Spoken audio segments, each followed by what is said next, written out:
ಆತ್ಮೀಯ H16 news ವೀಕ್ಷಕರೇ, ನಾನು ನಿಮ್ಮವ MI ಅಥವಾ ಮಲ್ಲಪ್ಪ ಜೋತಾವರ್. ಆತ್ಮೀಯರೇ, ನಮ್ಮ BJP ಧರ್ಮಸ್ಥಳದಲ್ಲೇ ಧರ್ಮ ಸ್ಥಾಪನೆಗಾಗಿ ಮೂಮೆಂಟ್ ಸ್ಟಾರ್ಟ್ ಮಾಡ್ಯದ. ಈಗಾಗಲೇ ನಕ್ಸಲರು ಮತ್ತು ಅದೇ ಕಾಲಕ್ಕೆ ನಗರ ನಕ್ಸಲರು ಅನೇಕ ರೀತಿಯ ಹೆಸರು ಕೆಡಿಸ್ತಾ ಇದ್ದಾರೆ. ಇದು ಷಡ್ಯಂತ್ರ, ಇದ್ರ ವಿರುದ್ಧ ಹೋರಾಟ ನಾವು ಮಾಡ್ತೀವಿ ಅಂತೇಳಿ ವೀರೇಂದ್ರ ಹೆಗ್ಗಡೆಯವ್ರ ಪರವಾಗಿ, ಧರ್ಮಸ್ಥಳದ ಪರವಾಗಿ, ಜೊತೆಗೆ ಮಂಜುನಾಥನ ಪರವಾಗಿ ಇವರು ಹೋರಾಟ ಶುರು ಮಾಡಿದ್ದಾರೆ. ಧರ್ಮಸ್ಥಳ ಚಲೋ ಅನ್ನೋದು ಕಾರ್ಯಕ್ರಮ ಮಾಡಿ ಅಲ್ಲಿ ನಡೀತಿರೋದೆಲ್ಲ ಇದೇನಪ್ಪ ಅಂದ್ರೆ ಪೂರ್ವ ನಿಯೋಜಿತ ಷಡ್ಯಂತ್ರ. ಇದರಿಂದ ಒಂದು ದೊಡ್ಡ ಗ್ಯಾಂಗ್ ಅದ, ಅವರು ಇದು ಮಾಡಿಸ್ತಾ ಇದ್ದಾರೆ. ಇಲ್ಲಿವರೆಗೆ ಒಂದು ಶವಾನು ಆ ರೀತಿ ಸಿಕ್ಕಿಲ್ಲ, ಎಲ್ಲೋ ಒಂದೆರಡು ಸಿಕ್ಕಿದ್ರೆ ಅದರ ಮೇಲೆ ಇವರೆಲ್ಲ ಸುಳ್ಳು ಹೇಳ್ತಾ ಇದ್ದಾರೆ ಅನ್ನೋದು ಪ್ರಬಲವಾದ ವಾದ ಅವ್ರದ್ದೆಲ್ಲ. ಅದರ ಒಂದು ಏನಪ್ಪ ಈ ಮಧ್ಯದಲ್ಲೇ ಅಲ್ಲಿ ಹರಹರ ಮಹಾದೇವ ಅದು ಇದು ಘೋಷಣೆ ಸಿಕ್ಕಾಪಟ್ಟೆ ಎಲ್ಲ ಕೇಸರಿಮಯ ಆಗಿತ್ತು. ಅಷ್ಟು ಜನ ಕುಳಿದ್ರು, ಬೇರೆ ಬೇರೆ ಜಿಲ್ಲೆಗಳಿಂದ ಬಂದಿದ್ರು.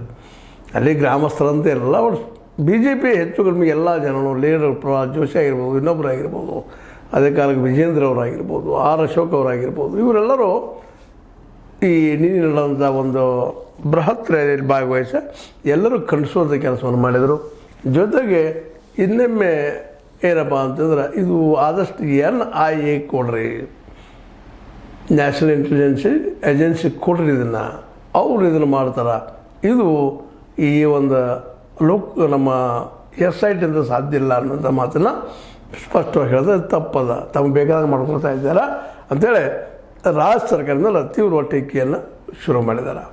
ಸ್ವತಂತ್ರವಾದ ಮೀಡಿಯಾಗೆ ಬೇಕಾಗಿರುವುದು ಸ್ವತಂತ್ರ ಧ್ವನಿ. ಆ ಸ್ವತಂತ್ರ ಧ್ವನಿ ಉಳಿಸಲು ನೀವು ಮಾಡಬೇಕಾದದ್ದು ಇಷ್ಟೇ. ಅದೇನಪ್ಪಾ ಅಂತಂತಂದ್ರೆ, ನಿಮ್ಮ ಕೈಲಾದಷ್ಟು ಸಹಾಯ ಈ ಚಾನಲ್ಗೆ ಮಾಡಿ ಹಾಗೂ ನಿಮ್ಮ ಧ್ವನಿಯನ್ನು ಕಾಪಾಡಿಕೊಳ್ಳಿ.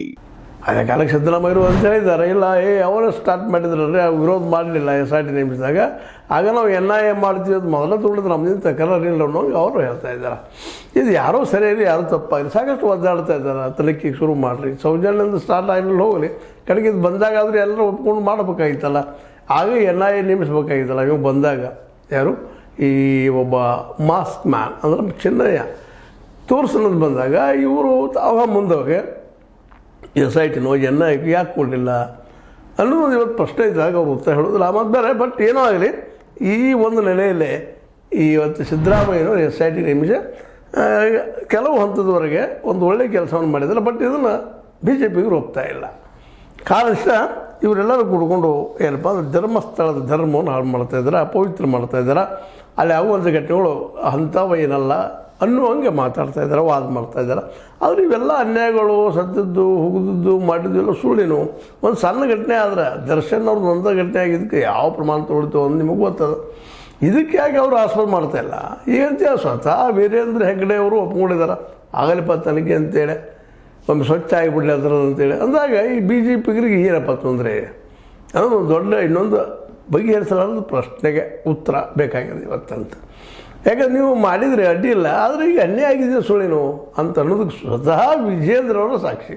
ವಿಜೇಂದ್ರ ಅವರು ಆ ಫಂಕ್ಷನ್ ಮುಗಿದ ಮೂಲಕ ನಮ್ಮ ಕುಸುಮಾವತಿ ಅವ್ರ ಮನೆಗೆ ಹೋಗಿ ಅದು ಏನಾಗ್ಯದ ಅನ್ನೋದು ವಿಚಾರ ಮಾಡಿ, ನಾವೀಗ ಸುಪ್ರೀಂ ಕೋರ್ಟ್ ತನಕ ನಾವು BJP ಹೆಲ್ಪ್ ಮಾಡ್ತಾರೆ, ನೀವು ಹೋಗ್ರಿ, ಮುಂದೆ ಹೋಗ್ರಿ ಅಂತೇಳಿ ಮಾತಾಡ್ತಾರೆ.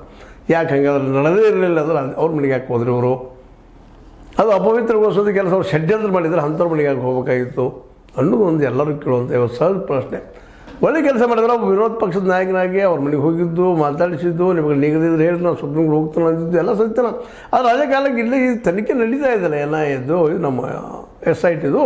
ಆ SIT ತನಿಖೆ ಮುಗಿಯುವವರೆಗೆ ಆದರೂ ತಾಳ್ಮೆ ಬೇಕಲ್ಲ. ಯಾಕಂತಂದ್ರೆ ಇನ್ನೊಂದು ಯಾಕೆ ಹಿಂಗೆ ಮಾಡೋದ್ರಿಂದ ಏನು ಅನ್ನಿಸ್ತದಪ್ಪ ಅಂತಂದ್ರೆ, BJPಗರು ಇವ್ರಿಗೆ ಯಾವ ವಿಷಯ ಇಲ್ಲಪ್ಪ, ಇಲ್ಲ ಇದೊಂದು ವಿಷಯ ತೊಗೊಂಡು ಒಂದು ಹಿಂದುತ್ವದ ನೆಲೆಯಲ್ಲಿ ಮತ್ತಷ್ಟು ನಾವು ಏನೋ ಜನಸಮೀಪ ಹೋಗ್ಬೋದು ಅಂತ ಅವ್ರು ವಿಚಾರ ಮಾಡ್ತಾ ಇದ್ದಾರೆ. ಆದರೆ ಜನಸಾಮಾನ್ಯರು ಯಾವ ರೀತಿ ಚಿಂತನೆ ಮಾಡ್ತಾ ಇದ್ದಾರೆ ಇದನ್ನು ಅಂತ ಸಹಜವಾಗಿ ವಿಚಾರ ಮಾಡಿದಾಗ ಅವ್ರಿಗೂ ಅರ್ಥ ಆಗ್ತದೆ. ಅಲ್ಲಿ ಲೋಕಲ್ ಜನ ಸಹಿತ ಇದ್ರ ವಿರುದ್ಧವಾಗಿ ಇಲ್ಲ, ತನಿಖೆ ಆಗಬೇಕು ಅಂತ ಅನೇಕ ಸಾಕ್ಷಿಗಳು ಹೊರಗೆ ಬರ್ತಾ ಇದ್ದಾರೆ. ಅವ್ರಿಗೆ ಷಡ್ಯಂತ್ರಗಾರರ ಹೌದು, ಈ ಒಬ್ಬ ಮಾಸ್ಕ್ದಾರಿಯನ್ನು ಏನೇನೋ ಮಾಡಿ ತೊಗೊಂಬಂದರು, ನಿಲ್ಲಿಸಿದ್ರು, ಅದರಿಂದ ಮಟ್ಟೆಯನ್ನು ಅವ್ರು ಅದಾರೋ ತಿಮ್ರೋಡಿದ್ದಾರೋ, ಅವರಿಬ್ಬರು ಏನು ನಕ್ಸಲೈಟ್ಸ್ ಏನ್ರಿ ಅನ್ನೋದು ಪ್ರಶ್ನೆಗೆ ಉತ್ತರ ಅವ್ರದ್ದು ಇಲ್ಲ. ನೆಕ್ಸ್ಲೈಟ್ಸ್ ಅದಾರ ಹೌದು, ಅಲ್ಲಿ ಭೂಮಿ ಕಳ್ಕೊಂಡವರು ಸಹಜವಾಗಿ ಅವರು ತಮ್ಮ ಭೂಮಿ ಹೋಗ್ಯದಪ್ಪ ಇವರಿಂದ ಇಂಥವ್ರಿಂದ ಹೋಗ್ಯದ ಅಂತ ಹೇಳಿದಾಗ ಅವ್ರು ನೀವು ನಗರ ನಕ್ಸಲೈಟ್ ಅಂತ ಕರಿತೀರಿ. ಅವರ ಅವ್ರಿಗೆ ಸಂಬಂಧಿಸಿದ ತಂದೆ ಸೇರ್ಕೊಂಡಿದ್ದಾರೆ, ಮಾವುತ ನಿಮ್ಗೆ ಗೊತ್ತ ನಾರಾಯಣ ಅವನು ತೀರ್ಕೊಂಡಂತ ಎಲ್ಲ ಭೂಮಿ ಕಳ್ಕೊಂಡಿದ್ದಾರೆ. ಇಂಥವೆಲ್ಲ ಅವ್ರು ಕೇಳಿದ್ರೆ ಅವ್ರು ನೆಕ್ಸ್ಟ್ ರೈಟ ನಮಗೆ ಇವತ್ತು ನಮ್ಮದು ಹಾನಿ ಆಗಿದೆಪ್ಪ, ನಮ್ಮ ಲಾಸ್ ಆಗಿದೆ ನಮ್ದು ಅಂತ ಕೇಳಿದಾಗ, ನಮ್ಮ ಭೂಮಿ ನೀವು ಕಬಳಿಸ್ತಾ ಇದ್ದೀರಿ ಅಂತ ಕೇಳಿದಾಗ ಅದು ನೆಕ್ಸ್ಟ್ ರೈಟ. ಯಾಕಂದ್ರೆ ಇಲ್ಲೇ ಅವ್ರು ತಮ್ಮ ನ್ಯಾಯ ಕೇಳ್ತಾ ಇದ್ದಾರೆ, ನಮ್ಮ ಬಿಡ್ರಪ್ಪ ನಾವು ಬದುಕ್ತಾ ಇದ್ದೀವಿ ಅಂತೇಳಿ. ಆದರೆ ಈಗ ಅಲ್ಲಿ ರೂಲ್ಗೆ ಸಹಿತ ಬಿಡ್ತಾ ಇಲ್ಲ ಅನ್ನುವಂಥ ಆರೋಪಗಳಿದ್ದಾವೆ. ಈಗ ನಮ್ಮ ವೀರೇಂದ್ರ ಹೆಗ್ಡೆ ಅವ್ರ ವಿರೋಧವಾಗಿ ಆರೋಪಗಳಿದ್ದಾವೆ. ಇನ್ನೂ ಸತ್ಯಾಗಿ ಲಾಭ ಬೇರೆ, ಆದರೆ ನನಗೆ ಆಸ್ಪತ್ರೆ ಕೊಡ್ತಾ ಇರಲ್ಲ. ಈಗ ಮತ್ತೊಂದು ಸ್ಟ್ರೈಕ್ ಮಾಡ್ತಾ ಇದ್ದೀರಿ, ನೀವು ಯಾರು ಲಾಭ ಇದರಿಂದ ಅಂದ್ರೆ ಸ್ಟ್ರೈಕ್ ಮಾಡೋದ್ರಿಂದ ಸಹಜವಾಗಿ ಇದರಿಂದ ಇವತ್ತು ಎಲ್ಲರ ಕಣ್ಣಲ್ಲಿರೋದು ಯಾರಪ್ಪ ಅಂದ್ರೆ ವೀರೇಂದ್ರ ಹೆಗ್ಡೆ ಮತ್ತು ಅವ್ರ ತಮ್ಮ ಹರ್ಷದ್ ಹೆಗ್ಡೆ ಅವ್ರ ಮೇಲೆ ಕಣ್ಣುಗಳಿದೆ. ಅವ್ರ ಮೇಲೆ ಸೋಷಿಯಲ್ ಮಾತ್ರ ಹೆಚ್ಚಾಗ್ತಿದ್ರೆ ಕಡಿಮೆ ಆಗೋದಿಲ್ಲ ಅಂತ. ಯಾಕಂದರೆ ಇದು ಹೌದು, ನೀವು ಹೋಗಿದ್ದು ಒಂದು ಕಡೆ ಟೀಕಾ ಮಾಡಿದ್ರಿ, ಎಲ್ಲ ಮಾಡಿದ್ರೆ ಸರಿ ಅದ. ಇನ್ನೊಂದು ಕಡೆ ಮಾಡಿದ್ರಿ ಕುಸುಮಾವತಿ ಅವ್ರ ಮನೆಗೆ, ಅಂದ್ರೆ ನಮ್ಮ ಸೌಜನ್ಯ ತಾಯಿ ಮನೆಗೆ ಹೋಗಿ ಅವ್ರ ಮನವೊಲಿಸುವಂಥ ಕೆಲಸ, ನಿಮ್ಮ ಜೊತೆ ನಾವು ಇದ್ದೀವಿ ಅಂತ ತೋರಿಸುವಂಥ ಕೆಲಸ ಮಾಡಿದ್ರು. ಆದರೆ ಎಷ್ಟು ಮಟ್ಟಿಗೆ ಇರ್ತಾರೋ ಹೋಗ್ತಾರೋ ಬೇರೆ ವಿಷಯ. ಬಟ್ ಈಗ ಮಾತ್ರ ಈ ಚಳವಳಿಗೆ ಅದೇನು SIT ನಡೆಸ್ತಾ ಇದೆ, ಅದಕ್ಕೆ ಇವ್ರು ಯಾಕೆ ಸಪೋರ್ಟ್ ಮಾಡ್ತಾ ಇಲ್ಲ? ಇವ್ರ ತಲೆಯಲ್ಲಿ ಏನದಂತ ಬೇಡ, SIT ಹೇಳ್ಬೋದಲ್ಲ ನಾಳೆ, ಇಲ್ಲ ಹೆಗ್ಡೆ ಅವ್ರು ಇಲ್ಲಪ್ಪ ಇದ್ರೊಳಗೆ ಇವರದಾರ ಅಂತ ಹೇಳ್ಬೋದು. ಅದು ಪೂರ್ಣ ರಿಪೋರ್ಟ್ ಬಂದಿಲ್ಲ, ಯಾಕೆ ಚಳಪಡಿಸ್ತಾ ಇದ್ದಾರೆ? ಯಾಕಂದ್ರೆ ಅದು ನಿಯರ್ ಟು ದ ಟ್ರುತ್, ಸತ್ಯದ ಸಮೀಪ ಹೋಗ್ತಾ ಇದೆ ನಿಧಾನಕ್ಕೆ ತನಿಖೆ. ಆ ತನಿಖೆ ನಿಧಾನಕ್ಕೆ ಎಲ್ಲ ಕಡೆ ಸುತ್ತ ಹಾಕೊಂಡು ಬಂದು ಮತ್ತು ಈ ಒಂದು ವೀರೇಂದ್ರ ಹೆಗ್ಡೆಯವರ ಕುರ್ಚಿಗೆ ಬರುವಂಥ ಎಲ್ಲ ಸಾಧ್ಯತೆಗಳು ಹೆಚ್ಚಾಗಿದ್ದಾವೆ. ಅದಕ್ಕೆ ಅದನ್ನು ಏನಾದರೂ ಮಾಡಿ ತಡಿಬೇಕಪ್ಪ ಅನ್ನೋಂಥ ವಿಚಾರ ಬಿ ಜೆ ಪಿಗರು ಆಲ್ವೇಸ್ ಯಾವಾಗಲಪ್ಪ ಅಂತಂದ್ರೆ ಈ ಧರ್ಮಸ್ಥಳದ ಹೆಗ್ಡೆಯವ್ರ ಪರವಾಗಿ ತಮ್ಮ ವಾದನ ಮಾಡಿಸ್ತಾ ಬಂದಿದ್ದು. ಈಗ ಅದು ಇನ್ನಷ್ಟು ಜೋರಾಗಿ ಓಪನ್ ಆಗಿ ತೋರಿಸ್ಕೊಳ್ತಾ ಇದೆ. ಇಲ್ಲಪ್ಪ ನಮ್ಮ ಹಿಂದೂ ಸಂಸ್ಕೃತಿಯ ರಕ್ಷಣೆ ಹೆಸರಲ್ಲೇ ಅನೇಕ ಜನರ ಆದಂಥ ಅನ್ಯಾಯಗಳನ್ನು ಮುಚ್ಚಾಕೋ ಪ್ರಯತ್ನವನ್ನು ಇವತ್ತು ನಮ್ಮ BJP ಮಾಡ್ತಾ ಇದೆ ಅನ್ನೋಂಥ ಪ್ರಶ್ನೆ ಇವತ್ತೆಲ್ಲ ಉದ್ಭವ ಆಗ್ತಾ ಇದೆ. ಎಲ್ಲ ನೆರಗಟ್ಟಿನಲ್ಲೇ ನಾವಿಲ್ಲಿ ವಿಚಾರ ಮಾಡುವಂಥದ್ದು ಏನಪ್ಪ ಅಂದ್ರೆ, ಈಗ ಏನೋ ಈ ಧರ್ಮಸ್ಥಳದಲ್ಲಿ ಹೋಗಿ ಕಮಲ ಪರವಾಗಿ ಜೋರ್ದಾರ್ ಹೋರಾಟ ಮಾಡುವಂಥದ್ದು, ಅಲ್ಲಿ ನ್ಯಾಯ ಸಿಗಲ್ಲಪ್ಪ ಅವರಿಗೆ, ನಮ್ಮ ಅಲ್ಲಿ ನಾಯಕರಿಗೆ ಅನ್ನುವಂಥ ಮಾತುಗಳು ಇಟ್ಕೊಂಡು ಮೂಮೆಂಟ್ ಮಾಡ್ತಾ ಇದ್ದಾರೆ BJPಗರು. ಆ BJPಗೆ ಮಾಡುತ್ತಿರುವಂಥ ಮೂಮೆಂಟ್ ಎಷ್ಟರ ಮಟ್ಟಿಗೆ ಸರಿ ಅಂತ ಅನ್ನೋದು ಅಲ್ಲಿಯ ಲೋಕಲ್ ಜನ ಇನ್ನುಳಿದವರು ಪ್ರಶ್ನೆ ಮಾಡ್ತಾ ಇದ್ದಾರೆ. ಯಾಕಂದರೆ ಮುಗಿಲಲ್ಲ, ಇನ್ನೂ ಅದು ತನಿಖೆ ರಿಪೋರ್ಟ್ ಬಂದಿಲ್ಲ, ರಿಸಲ್ಟ್ ಬಂದಿಲ್ಲ. ಆಲ್ರೆಡಿ ಅದು ಏನು ಈ ಸದ್ದು ನಮ್ಮದೆಲ್ಲ ದಿವಾಳಿ ಐತಪ್ಪ ಅನ್ನೋಂಗೆ ಮಾತಾಡೋದ್ರಾಗ ಏನು ಅರ್ಥದ? ಏನಾಗಲಿ, ಈ ಒಂದು ನಮ್ಮ BJPಗರು ದೊಡ್ಡ ಒಂದು ಮೇಳ ಮಾಡಿ ಒಂದು ಇದರಲ್ಲೇ ಧರ್ಮಸ್ಥಳದಲ್ಲೇ ದೊಡ್ಡ ಫಂಕ್ಷನ್ ಮಾಡಿ ನಾವು ಯಾರ ಪರ ಅನ್ನೋದು ತೋರಿಸ್ಕೊಂಡಿದ್ದಾರೆ. ಹೀಗಾಗಿ ಅಲ್ಲಿ ಲೋಕಲ್ ಜನರು ಇವತ್ತು BJPಯಿಂದ ನಿಧಾನಕ್ಕೆ ದೂರಕ್ಕೆ ಸರಿತಾ ಇದ್ದಾರೆ ಅನ್ನೋದಕ್ಕೆ ಮೊನ್ನೆ ಇತ್ತೀಚೆಗೆ ಆದಂಥ ಒಂದು ಇಲೆಕ್ಷನು ಸಾಕ್ಷಿ ಅಂತ ನಾವು ಹೇಳಬೇಕಾಗಿದೆ ಅಲ್ಲೇ ಮಂಗಳೂರಲ್ಲೇ. ಅದೇನೋ ಆಗಲಿ, ನಮ್ಮ ಕಮಲ್ ಪಡೆ ಅಥವಾ ನಮ್ಮ BJP ಪಡೆ ತಮ್ಮ ಒಂದು ಏನಪ್ಪ ಹೋರಾಟವನ್ನು ಪಡೆದೇ ತಿರುಗಬೇಕು ಅನ್ನೋ ಹೋರಾಟವನ್ನು ಶುರುವಂತೆ ಮಾಡಿದ್ದಾರೆ. ಅದು ಯಾವ ರೀತಿ ಎಂಡ್ ಆಗ್ತದೆ ಗೊತ್ತಿಲ್ಲ. ಅದಕ್ಕೆ ನಮ್ಮ ಏನಪ್ಪ ಅಂತಂದ್ರೆ ಏನೋ ಸಿದ್ದರಾಮಯ್ಯನವರು ಮಾಡಲಪ್ಪ, ಅದೇನೋ ಈಗಿನ ಮಾಡ್ತಾ ಇದ್ದಾರೆ, ಅದರಲ್ಲಿ ತಪ್ಪಿಲ್ಲ, ಅದು ಸತ್ಯ ಹೊರಗೆ ಬರ್ತದೆ. ಈಗೇನು ತಾತ್ಕಾಲಿಕ ಒಂದು ಸ್ವಲ್ಪ ಲಾಭ ಮಾಡ್ಕೊಂಡಂಗೆ ಮಾಡ್ಬೋದು, ಬಟ್ ಇಂದಿನ ಸತ್ಯ ಹೊರಗೆ ಬರುತ್ತೆ ಅನ್ನೋ ಮಾತು ಅವರು ಮಾತಾಡ್ತಾರೆ. ಅಂದರೆ ಒಟ್ಟಿನಲ್ಲಿ ಒಬ್ರಿಗೊಬ್ರು ಹಾಕುವಂಥದ್ದು, ನಾವು ಗೆದ್ರೆ ನಾವು ಸರಿ, ನೀವು ಗೆದ್ರೆ ನೀವೇ ಸರಿ ಅಂತ ವಾದಗಳು ಇಲ್ಲಿ ನಾವು ಗಮನಿಸ್ತಾ ಇದ್ದೇವೆ. ಹೀಗಾಗಿ ಈ ಒಂದು ಧರ್ಮಸ್ಥಳದ ಏನು ಇವರೇನು ಅಪಪ್ರಚಾರ ಮಾಡ್ತಾ ಇದ್ದಾರೆ, ಹೆಸರು ಕೆಡಿಸ್ತಾ ಇದ್ದಾರಲ್ಲ, ಹೆಸರು ಕೆಡಿಸ್ತಾ ಇದ್ದಾರೆ ಅನ್ನೋಕ್ಕಿಂತಲೂ ಅಲ್ಲಿ ನಡೆದ ಘಟನೆಗಳಿಗೆ ಉತ್ತರ ಯಾರು ಹುಡುಕಿಕೊಳ್ತಾರೆ ಅನ್ನೋದು ಅಷ್ಟ ಮುಖ್ಯದ. ಯಾರು ಹೇಳೋದ್ರಿಂದ ಧರ್ಮ ಕೆಡಿಸ್ತೈತಿ, ಯಾರು ಬಿಡೋದ್ರಿಂದ ಧರ್ಮ ಉಳಿತೈತಿ ಅಂತೇನಿಲ್ಲ.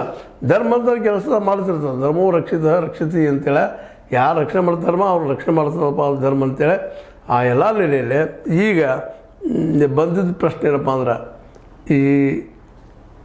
ಈ ಒಂದು ಧರ್ಮಸ್ಥಳ ಪವಿತ್ರ ಉಳಿಲಿ ಅನ್ನೋದು ಎಲ್ಲರೂ ಅಭಿಪ್ರಾಯ ಇದೆ. ಮತ್ತು ಈಗಾಗಲೇ ಈ ಒಂದು ವಿಚಾರದಲ್ಲಿ ನೀವ್ರೇನು ಇವತ್ತು ನಕ್ಸಲೈಟ್ ಅಂತ ಕರೀತಾರೆ ಅಥವಾ ನಗರ ನಕ್ಸಲೈಟ್ ಅಂತ ಕರೀತಾರೆ, ಅವರು ಸಹ ಭಾಳ ಸೇಮ್ ಇದೆ ಈ ವಿಷಯದಲ್ಲಿ ತಮ್ಮ ಕೆಲಸವನ್ನು ಮಾಡ್ತಾಯಿದ್ದಾರೆ. ಅವ್ರಿಗೂ ಇದನ್ನು ಕೆಲಸಬೇಕು ಹೆಸರು ಅಂತ ಎಲ್ಲಿ ನಿಂತಿಲ್ಲ.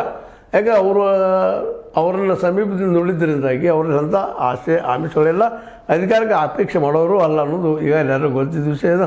ಹೀಗಾಗಿ ಧರ್ಮಸ್ಥಳದಲ್ಲಿ ಏನು ಒಂದು ದೊಡ್ಡ ಒಂದು ಕಹಳೆ ಓದಿದ್ದಾರೆ BJPಗರು, ಅದು ಅವ್ರಿಗೆ ಎಷ್ಟು ಮಟ್ಟಿಗೆ ರಾಜಕೀಯ ಲಾಭ ಕೊಡ್ತದೋ ಗೊತ್ತಿಲ್ಲ.